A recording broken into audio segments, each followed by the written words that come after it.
En el siguiente video vamos a hablar del tema de fuerza magnética. Iniciemos con el concepto de campo magnético. El campo magnético tiene como símbolo, en este caso, la letra B mayúscula y la notación vectorial, dado que es una cantidad vectorial. Una de sus definiciones más básicas es la siguiente. Es un campo vectorial, es decir, es una propiedad física que descrita en una región del espacio, la cual posee magnitud, dirección y sentido. Es decir, que al ser un campo vamos a encontrar diferentes valores vectoriales según el lugar o ubicación en el espacio en que estemos realizando dicha medición. Es un concepto muy similar al concepto de campo eléctrico que ya hemos discutido anteriormente. Vamos a hablar en este caso de otra definición que se utiliza bastante y es la de que es una representación matemática del modo en que las fuerzas magnéticas se distribuyen en el espacio, alrededor y dentro de una fuente magnética. Entonces el campo magnético nos permite interpretar de una manera más precisa cómo la fuerza magnética actúa en una región del espacio. Y observen que esos campos magnéticos se atribuyen a ciertas fuentes magnéticas. Van a ser las originarias o quienes creen dicho campo magnético. Haciendo un breve recorderis, recordemos que las fuentes de campo eléctrico son las cargas. En este caso, el campo magnético posee tres fuentes principales. Vamos a mencionarlas. Entonces, las fuentes magnéticas tenemos inicialmente los imanes. En este caso, los imanes son elementos o materiales que generan un campo magnético debido a ciertos fenómenos microscópicos de cierta complejidad. No es tema del curso estudiar a fondo cuáles son las causas de por qué esos imanes generan estos campos magnéticos debido a la complejidad como mencioné anteriormente. Pero digamos que así a grosso modo se debe a las propiedades atómicas en cómo las cargas se distribuyen, se ordenan y se mueven en ciertos materiales, en este caso los imanes. Recuerden que en un video anterior ya hablamos acerca de estos materiales y nombramos algunos tipos. Digamos que aquí tenemos un breve ejemplo de un imán, ¿cierto? En este caso es un imán de barra con su polo norte y su polo sur.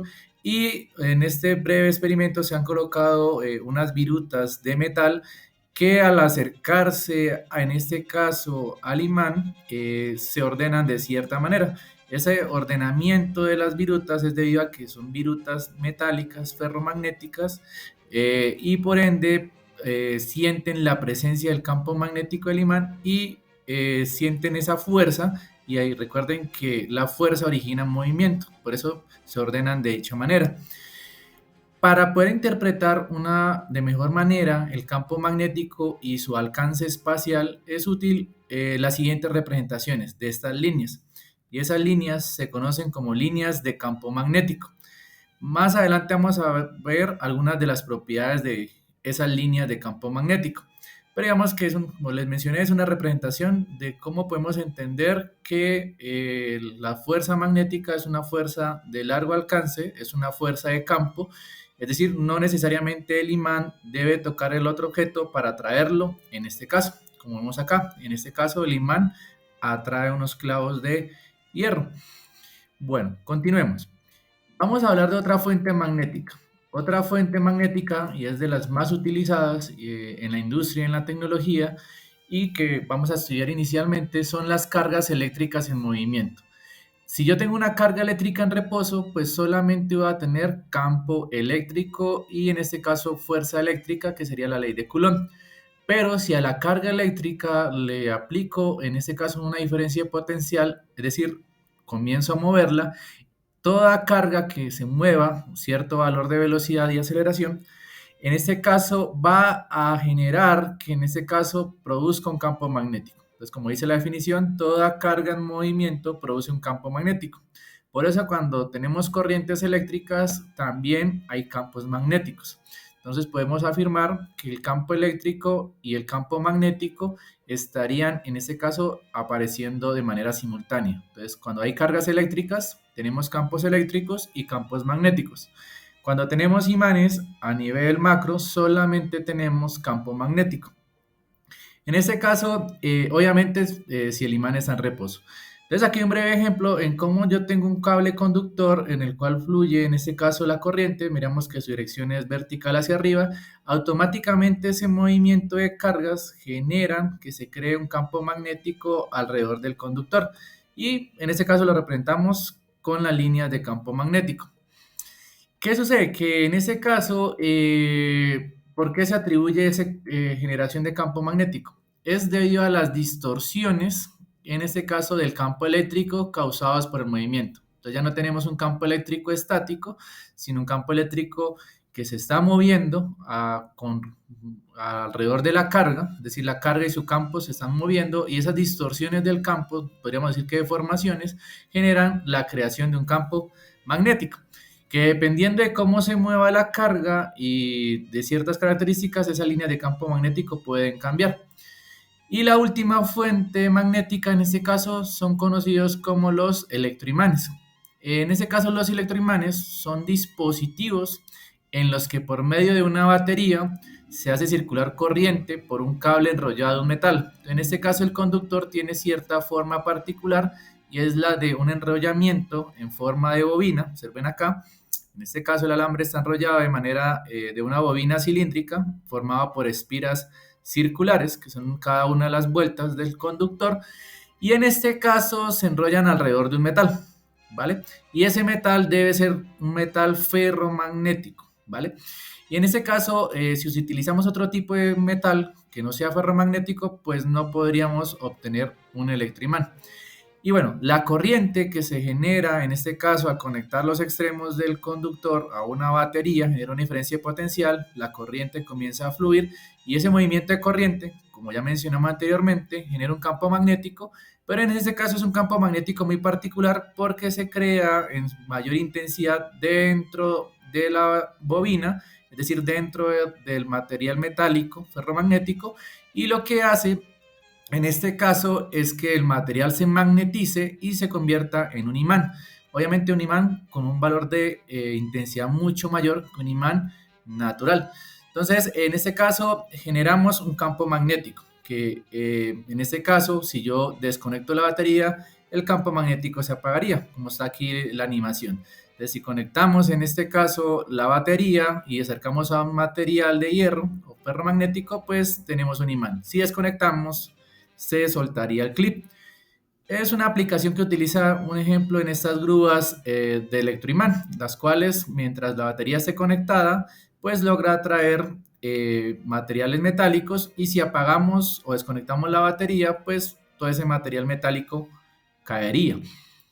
Bueno, continuando acá, vamos a hablar ahora de las líneas de campo magnético, dado que son una ilustración útil para la solución de problemas y entender mejor cómo se comporta el campo magnético. Entonces, en este caso tenemos, unas configuraciones de imanes, ya sabemos del video anterior, que los polos opuestos, en este caso norte y sur, presentan en este caso atracción y cuando tenemos los mismos polos, tenemos en este caso repulsión o se van a distanciar. Entonces, algunas de las propiedades que son útiles de mencionar en la línea de campo magnético son las siguientes. La primera, las líneas de campo magnético nunca se cruzan. Entonces, las líneas de campo magnético, si observamos en nuestras gráficas, nunca se van a cruzar.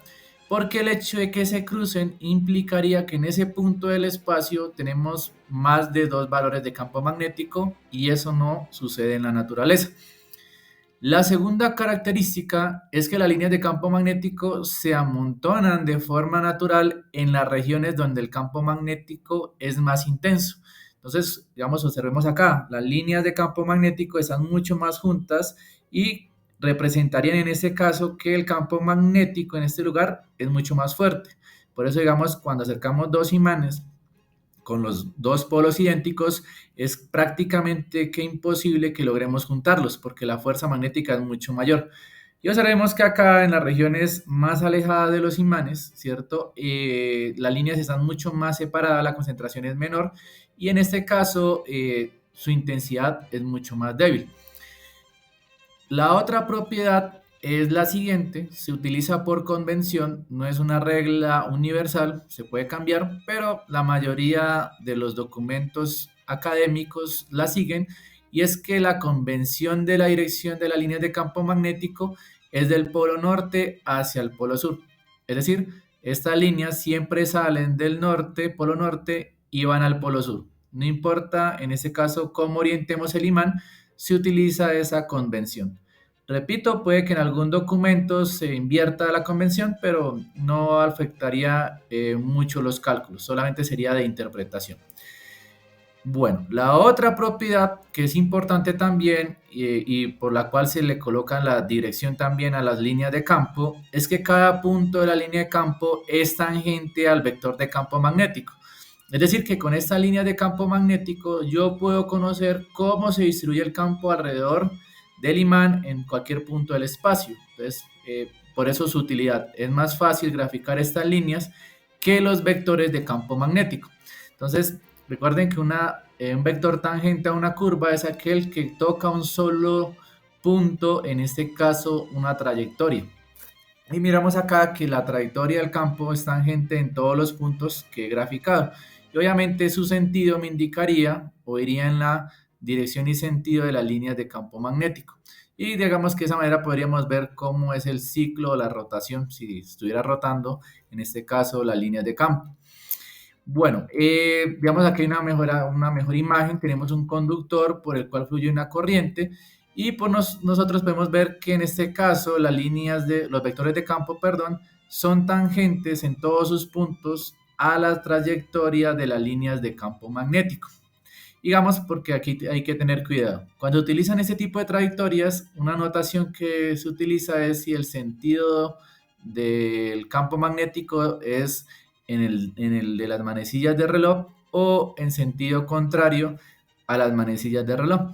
Recuerden que la corriente es carga en movimiento. Entonces, a veces en algunos cálculos no utilizamos la variable corriente, sino el producto, en este caso, de carga por la velocidad que tenga dicha carga. Igual tenemos la trayectoria, en este caso, de las líneas de campo magnético y la trayectoria del movimiento de la carga. Y bueno, la última característica que vamos a mencionar de las líneas de campo magnético es la siguiente. Las líneas de campo magnético no comienzan ni terminan en algún lugar. Siempre forman curvas cerradas y continúan dentro de un material magnético. En este caso, las líneas de campo magnético siempre son cerradas. Entonces comenzarían del norte, llegan al sur y continúan dentro del material. O si están fuera, las líneas siempre son líneas o trayectorias cerradas. Obviamente por convención gráfica o para evitar saturar un gráfico, no, en la mayoría de los casos no se grafican cerradas, pero no hay que olvidarlo. Observen que con el hecho de que graficáramos dos, ya con eso pues se genera una interpretación. Entonces el hecho de que en algunos casos ustedes vean este tipo de líneas cortadas o abiertas es solamente por facilidad en los gráficos, pero en realidad físicamente las líneas de campo magnético siempre son cerradas y por lo general continúan dentro del material o fuera del material. Un ejemplo ya lo vimos anteriormente, miremos que cuando tenemos la placa las generan por fuera, si retiramos el imán, las líneas de campo magnético también se formaron en el interior, en este caso del imán, como nos lo muestra la placa. Bueno, continuando, hablemos ahora de qué unidades se utilizan para definir el campo magnético. Entonces, las unidades de campo magnético, en este caso, en el sistema internacional se utiliza la unidad conocida como el Tesla, la cual su símbolo es la T mayúscula. Y en este caso, pues fue nombrada en honor a Nikola Tesla, en este caso que en el año 1960, digamos que pues la reputación de Nikola Tesla lo precede, entonces me imagino que la mayoría conoce de quién estamos hablando. En este caso, la definición de Tesla se define en términos de cuánta fuerza debe ejercer un campo magnético sobre una sola carga, en este caso de magnitud de 1 coulomb, para generar un movimiento de 1 metro sobre segundo. Entonces, de esa forma tenemos que un Tesla, que es la magnitud de campo magnético, la unidad de campo magnético es igual a 1 Newton sobre la carga que estoy moviendo, en este caso un valor de 1 metro sobre segundos. Podemos compactar estas unidades de la siguiente manera, como el producto de 1 Newton por segundo sobre metro por coulomb. Obviamente, pues esta notación serían en las unidades fundamentales, pero es más cómodo compactarla en teslas. Como datos curiosos, podemos mencionar la siguiente información. Primero, digamos que los imanes que utilizamos en nuestros refrigeradores generan campos alrededor de 0,001 Tesla. Observen que si lo dejamos en términos de teslas, es un valor de campo magnético pequeño. Pero en realidad sucede que un Tesla es una unidad de campo magnético muy grande. Entonces, digamos que otro ejemplo, para ponerlo en contexto, el campo magnético de la Tierra, en este caso es de alrededor de 5 por 10 a la menos 5 teslas. Observen que el campo de un imán de la nevera es mucho mayor que el campo terrestre. Pero igual sabemos todos los beneficios y repercusiones en la vida terrestre de ese campo magnético de la Tierra, debido a que sin él pues estaríamos expuestos a la radiación solar, de las galaxias, etcétera, que obviamente dañarían o acabarían con la vida en el planeta. Entonces, a pesar de que es un campo magnético, su importancia es realmente importante. Y bueno, permite también observar ciertos fenómenos como las auroras boreales. Debido a que el Tesla es una unidad muy grande, se opta en la mayoría de las aplicaciones industriales y ingenieriles, más bien otra unidad, que es una unidad en el sistema sexagesimal. Esta unidad en el sistema sexagesimal es la que se conoce como el famoso Gauss. Entonces, por lo general, los dispositivos magnéticos se dan en órdenes de Gauss. Obviamente, en este caso, su símbolo va a ser la G mayúscula, dado que es en honor al matemático y físico alemán Carl Friedrich Gauss. Entonces, la conversión que utilizaríamos para pasar de teslas a Gauss es la siguiente. Un tesla es igual a 10.000 Gauss o 10 a la 4 Gauss. Entonces sería la regla de conversión. Repito, se utilizan en la mayoría de los imanes comerciales más que todo. En este caso, su campo magnético en órdenes de Gauss, debido a que pues, un Tesla es un valor demasiado grande. Observen que son 10.000 Gauss. Bueno, continuando con los datos curiosos, digamos, como por cultura general, los campos magnéticos continuos, es decir, aquellos que duran un lapso de tiempo prudente en estar presentes, a eso se refiere con campos magnéticos continuos, porque también hay campos magnéticos pulsados que duran milisegundos o microsegundos.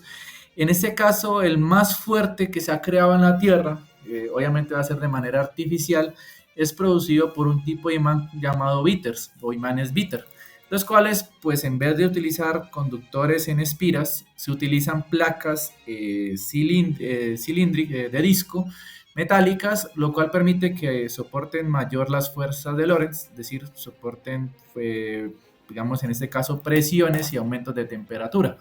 Entonces, en este caso, estos imanes bitter, así como dato histórico, el 31 de marzo de 2014, el campo continuo más fuerte alcanzado por un imán a temperatura ambiente fue de 37,5 teslas, y el cual fue producido por un electroimán bitter en el laboratorio de imanes de alto campo de la Universidad Radboud en Nijmegen, Países Bajos. Digamos, aquí les muestro una foto del laboratorio. Obviamente también se han obtenido valores de campo magnético más fuertes, y eso en este caso fue un valor de 45 teslas, un ejemplo de ellos, pero fue producido por un dispositivo híbrido en el cual se combinó un imán bitter dentro de un imán superconductor. Estos imanes superconductores pues utilizan bajas temperaturas. Entonces, digamos que ese imán o ese campo magnético de 45 teslas se logró con un imán resistivo, el cual produce 33,5 teslas, y la bobina superconductora que produce los 11,5 telas restantes. Digamos que ese primer imán, que es el imán bitter, requiere unos 30 megawatts de potencia, y el segundo debe mantenerse a 1,8 Kelvin, es decir, a una temperatura de menos 271,35 grados centígrados. Y obviamente para lograr esa temperatura se utiliza helio líquido. Y pues todo se tardó en encenderse, ponerse en funcionamiento 6 semanas. Obviamente eso implica que es el valor para ponerlo en operación es de $1,452 por hora para ejecutar ese campo completo. Igual el récord anterior se pudo también vencer en el 2019. En este caso se utilizó otro electroimán parcialmente superconductor, el cual logró el récord mundial también en este caso en campo continuo a un valor de 45,5 teslas. Otro dato curioso, el premio Nobel en física André K. Jain, el cual es premio Nobel por el grafeno, en este caso utilizó un imán Bitter de 16 telas para generar un experimento curioso, y el cual fue colocar en levitación a una pequeña ranita, la cual está levitando, flotando debido a ese campo magnético. Este experimento le dio el premio o que se conoce como los Ig Nobel, que son premios que se utilizan como una especie de parodia, pero que en realidad procura, en este caso, generar un poco de risa en principio y colocar a pensar. Entonces, es una categoría de premios en la cual pues se les da premios a ciertos experimentos algo curiosos o cómicos, por así decirlo. Bueno, ya ahora sí entrando en este caso en contexto un poco más riguroso, vamos a hablar de lo que es fuerza magnética sobre una partícula cargada en movimiento. Es el primer tipo de fuerza que vamos a ver. En este caso, la fuerza magnética se define matemáticamente como la carga multiplicada por el resultado del producto vectorial entre la velocidad de la partícula cargada y el campo magnético. Es decir, matemáticamente vamos a tener que la fuerza magnética la vamos a representar con la letra F mayúscula. Algunos autores utilizan la F con el subíndice M. En este caso, pues la vamos a ver de esta manera. Es igual al producto de la carga. Recuerden que vamos a necesitar para generar fuerzas magnéticas una carga, pero esta carga debe estar en movimiento. Entonces, de la carga multiplicada por su velocidad, y en este caso tenemos la operación vectorial del producto cruz con el campo magnético. Entonces quiere decir que si yo someto una partícula que se está en movimiento dentro de un campo magnético, esa partícula va a experimentar una fuerza magnética. Entonces, en este caso, recuerden que las unidades de fuerza en el sistema internacional son los newton.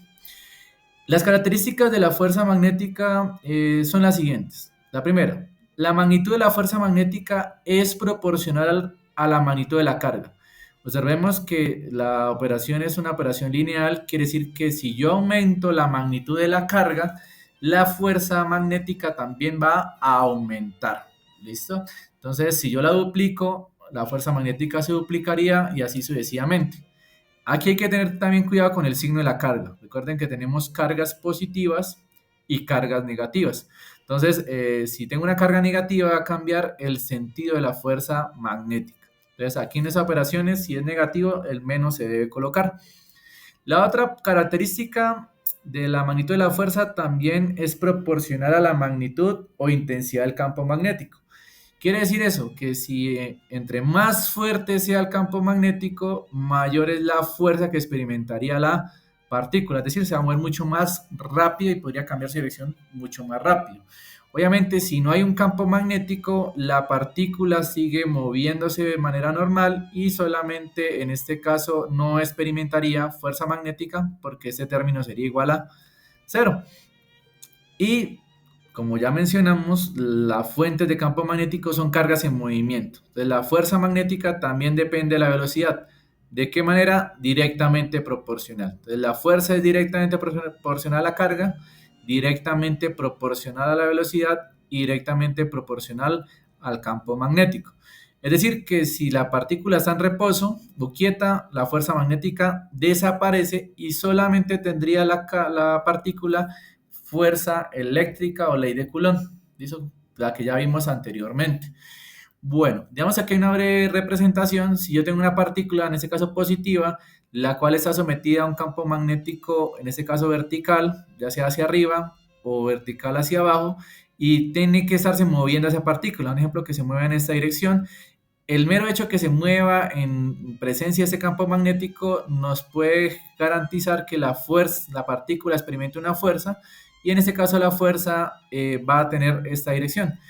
¿Qué sucede? Que los experimentos han demostrado, y por eso esta formulita, nos han indicado que la fuerza magnética no tiene la misma dirección que el campo magnético. Entonces, las fuerzas, las partículas que están dentro de un campo magnético, nunca se van a mover en la misma dirección del campo, sino que se van a mover de manera perpendicular al campo magnético y a la velocidad. Por eso el producto cruz.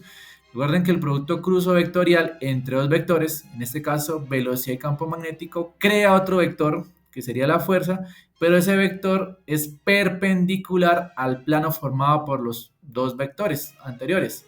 Es decir, que la fuerza siempre va a generar un ángulo de 90 grados con la velocidad y un ángulo de 90 grados con el campo magnético. Si colocamos un sistema de referencia nos vamos a dar una mejor interpretación. Diremos que la velocidad la va a colocar en el eje X.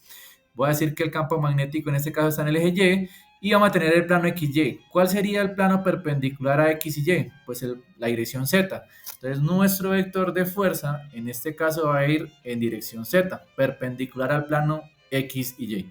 Puede ser en Z positivo o Z negativo. Vamos a mirar más adelante cuál sería el sentido. Entonces, aquí la fuerza generaría un ángulo de 90 grados con el campo magnético y un ángulo de 90 grados con el vector de velocidad. ¿Listo? Entonces, para tenerlo en cuenta.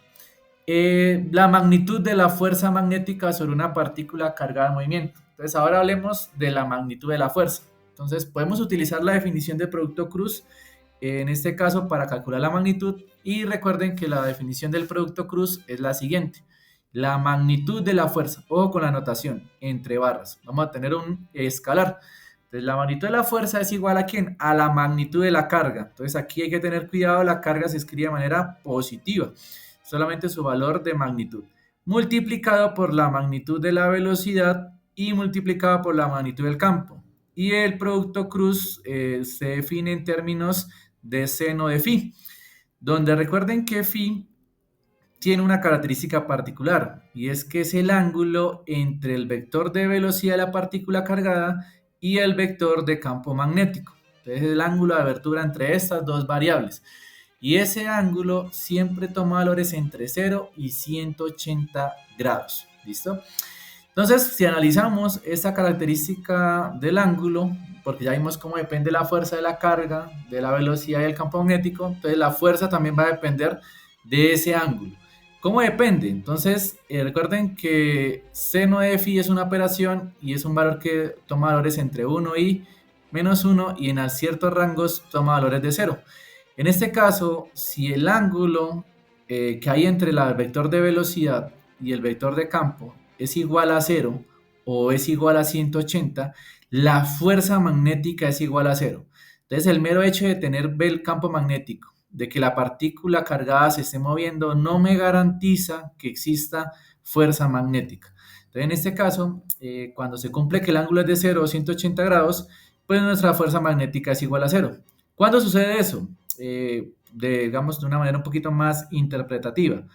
Sucede cuando una carga se mueve de forma paralela al campo magnético, este va a experimentar una fuerza magnética igual a 0. Es decir, que si tenemos un ejemplo del campo magnético en dirección horizontal y nuestra partícula cargada se mueve también en dirección horizontal, miren, el vector de velocidad va en la misma dirección del campo magnético, o puede ir en la misma dirección pero sentido contrario, es decir, son paralelos acá y aquí antiparalelos. Automáticamente en el primer caso de paralelos el ángulo es de 0 grados, y en el segundo caso de antiparalelos, misma dirección, sentidos contrarios, es decir, un ángulo de 180 grados, el campo magnético, la fuerza magnética en este caso es 0. El que es 0 es la fuerza magnética, el campo existe, la carga existe, la velocidad existe, pero no habría fuerza magnética. ¿Por qué? Porque seno de 0 grados y seno de 180 grados nos daría 0. Y 0 nos eliminaría la magnitud de la fuerza. Ese sería uno de los primeros escenarios. Entonces, no siempre el hecho de que una partícula se introduzca entre un campo magnético experimenta una fuerza. Digamos, aquí les coloco el sistema de referencia para que vean que la velocidad y el campo magnético. Y bueno, vemos que el plano XY, en el cual se encuentra el campo magnético y el movimiento de las partículas cargadas, está representado acá con el plano base. Y vemos que en este caso pues no hay fuerza magnética por las condiciones del ángulo.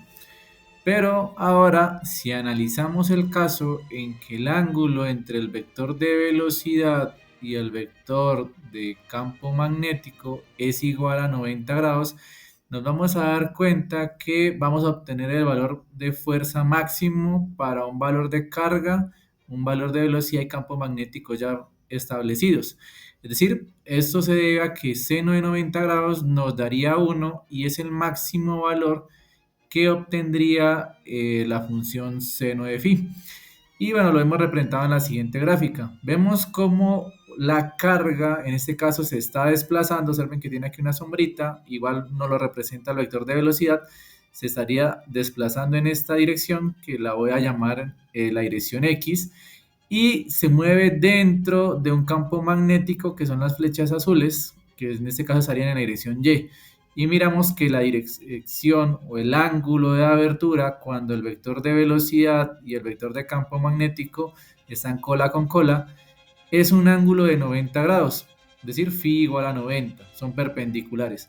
Y el valor que se va a obtener en este caso es que nuestra partícula, en este caso cargada, va a tener una fuerza máxima. La fuerza máxima se obtiene con un ángulo de 90 grados y iría en este caso en dirección perpendicular a este plano X y Y. Digamos que aquí por convención la vamos a graficar en la dirección del eje Z, que es una dirección perpendicular tanto a X como a Y.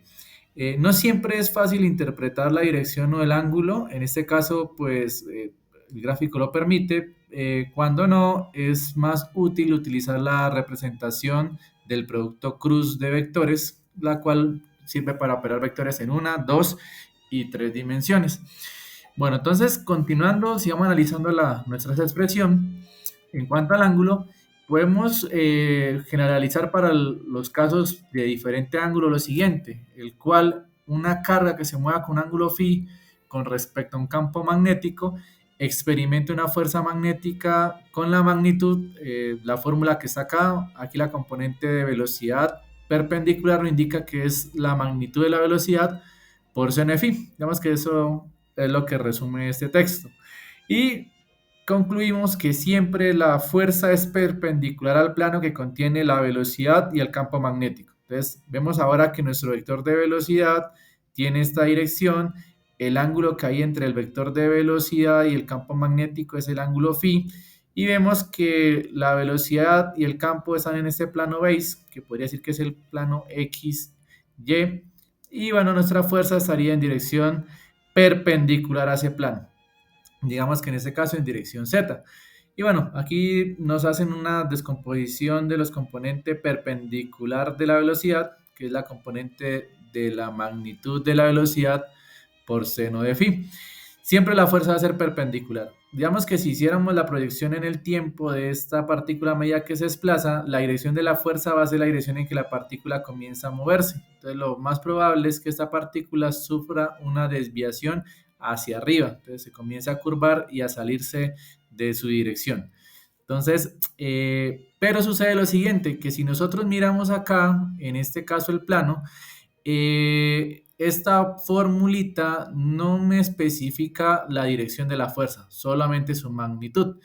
Debido a que pues a este plano base pues van a ir dos direcciones perpendiculares, una que iría hacia arriba y una que iría hacia abajo. Un ejemplo, z positivo y z negativo. Entonces, como hay dos direcciones perpendiculares al plano que conforma la velocidad y el campo magnético, digamos que se hace necesario recurrir a otra estrategia, que en este caso se conoce como la regla de la mano derecha. Eso se utiliza más que todo cuando se utiliza esta fórmula. Cuando usamos la notación vectorial, pues esa formulita o notación vectorial nos da la magnitud, nos da la dirección de manera completa. Bueno, entonces digamos que para eso utilizaríamos esta formulita que es la notación vectorial. Si no, estamos utilizando la fórmula anterior, podemos usar la regla de la mano derecha, la cual nos dirá si la partícula en realidad iría hacia arriba en el z positivo o hacia abajo. Bueno, ¿qué dice la regla de la mano derecha, por así decirlo? En este caso, tendríamos nuestra formulita y bueno, nos va a decir que dos cargas de la misma magnitud pero signos contrarios que se mueven en la misma velocidad en el mismo campo magnético, digamos si tengo dos cargas, las fuerzas magnéticas sobre las cargas son iguales en magnitud, pero opuestas en dirección. Entonces, si yo tengo tanto una partícula positiva y una partícula negativa, van a experimentar la misma magnitud, pero se van a mover en direcciones opuestas. Entonces aquí es importante considerar el signo. Eso es lo que nos quiere decir. En resumen, el signo de la carga puede afectar la dirección de la fuerza. Entonces yo puedo tener la misma velocidad, el mismo campo magnético, pero si la carga es positiva o si la carga es negativa, se mueven en direcciones contrarias. Digamos que aquí esta imagen nos permite una mejor representación. Las cargas positivas y negativas se mueven en las mismas direcciones a través del campo magnético. Van a experimentar fuerzas magnéticas de direcciones opuestas. Entonces, sus direcciones van a cambiar, su magnitud sería la misma, pero sí sus direcciones cambian. Lo vemos acá. Vemos que el campo magnético va hacia la derecha, tiene la misma dirección. Las velocidades de la partícula negativa y positiva tienen el mismo valor, tienen la misma dirección, forman el mismo ángulo entre el vector de velocidad y el vector de campo magnético, pero una partícula es positiva y la otra es negativa. Miremos que la partícula Q1, que es la carga positiva, por eso Q mayor que 0, en este caso experimentaría una fuerza vertical hacia arriba.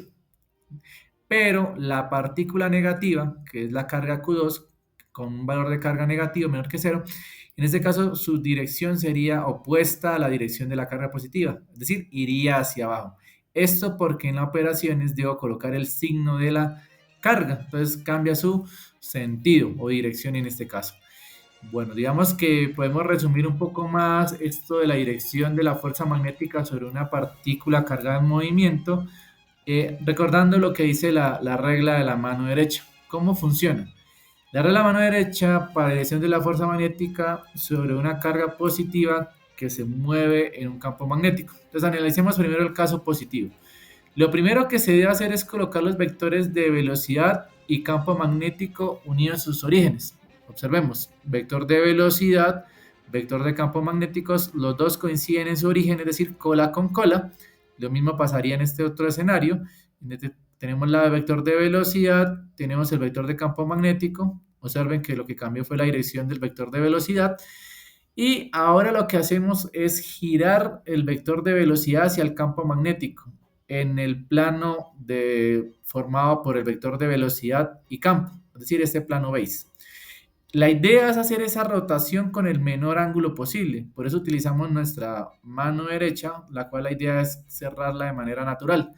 Entonces miramos que el ángulo más corto para cerrar acá o de ir de la velocidad al campo magnético es por este ángulo. Si lo hago por fuera, estaría haciéndolo con un ángulo mayor. Digamos que sería como si yo tuviera mi palma abierta y moviera los dedos hacia atrás. No es posible, ¿listo? Y miremos el otro escenario, lo mismo. Vector de velocidad rota hacia el vector de campo magnético.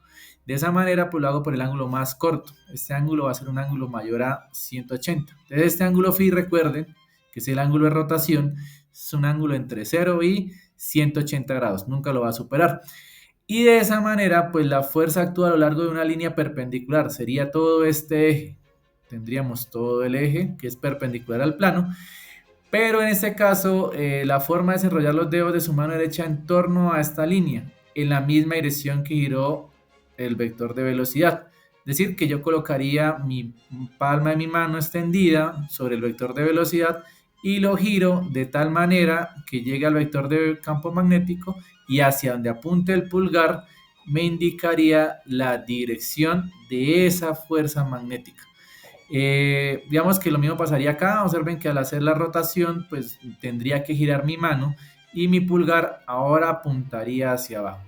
De esta manera digamos que tiene la dirección de utilizando la regla de la mano derecha para la fuerza magnética. ¿Qué pasaría si la carga es negativa? Si la carga es negativa, la dirección de la fuerza es opuesta a la que hará la mano derecha. Es decir, que en el caso de arriba, pues yo hago el movimiento considerando primero como si fuera una carga positiva y el pulgar apunta hacia arriba. Entonces, si la carga es negativa, lo único que hago es que cambio su dirección. Es decir, ahora el pulgar iría hacia abajo. Es decir, multiplico la fuerza por -1, lo cual invierte su dirección, o para ser más específico, su sentido. Entonces, si la carga en esta otra imagen fuera negativa, lo considero primero como una carga positiva, el vector, es decir, de fuerza va hacia abajo, es decir, el pulgar, según la regla de la mano derecha, y lo que hago es multiplicar por -1 y iría ahora el vector hacia arriba. Entonces, la regla de la mano derecha funciona tanto para las cargas positivas como para las cargas negativas. Solo hay que considerar que en la carga negativa se invierte el pulgar. Y bueno, esto ha sido todo para este video. Espero que haya sido de su agrado y nos continuamos luego con los temas que vienen, que ya son un poco más prácticos. Bueno, espero verlos en un próximo video.